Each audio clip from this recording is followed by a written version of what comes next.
রাজশাহীর বাগমারায় একটি প্রাথমিক বিদ্যালয়ের শ্রেণীকক্ষে পাওয়া গেছে ভারতীয় পাইথন সাপ।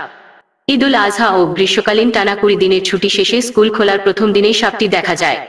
গতকাল বুধবার সকালে উপজেলার মোহনগঞ্জ সরকারি প্রাথমিক বিদ্যালয়ের 5ম শ্রেণীর কক্ষ থেকে সাপটি উদ্ধার করা হয়। পরে স্থানীয়রা সাপটিকে পিটিয়ে মেরে ফেলে।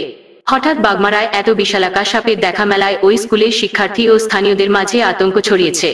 এলাকাবাসী সূত্রে জানা গেছে, মোহনগঞ্জ সরকারি প্রাথমিক বিদ্যালয়টি বারণী নদীর তীরবর্তী এলাকায় অবস্থিত।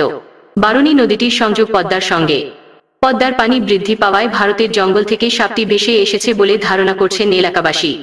বিষয়টি নিশ্চিত করে মোহনগঞ্জ সরকারি প্রাথমিক বিদ্যালয়ের সহকারী শিক্ষক মানিকুজ্জামান মানিক বলেন, 20 দিন ছুটি শেষে বুধবার সারা দেশের ন্যায় আমাদের প্রাথমিক বিদ্যালয় খুলে দেওয়া হয়।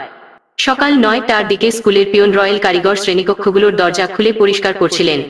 এরপর শিক্ষার্থীরা নিজ নিজ ক্লাসে প্রবেশ করে। 5ম শ্রেণীর শিক্ষার্থীরাও তাদের কক্ষে বসার পর বিশালাকার সাপটি দেখতে পায়। সঙ্গে সঙ্গে শিক্ষার্থীরা বাইরে বের হয়ে আসে। এ সময় স্থানীয়রা খবর পেয়ে সাপটিকে পিটিয়ে মেরে ফেলে। এ বিষয়ে রাজশাহী জেলা প্রাথমিক শিক্ষা কর্মকর্তা সাইদুল ইসলাম বলেন, বিষয়টি আমার জানা নেই, তবে সাপ বিষয়ে সতর্ক থাকতে জেলা উপজেলা পর্যায়ে প্রতিষ্ঠান প্রধানদের বলা হবে। রাজশাহী বন্য প্রাণী সংরক্ষণ কর্মকর্তা জাহাঙ্গীর আলম বলেন, ছবি দেখে মনে হচ্ছে সাপটি ভারতীয় পাইথন জাতের।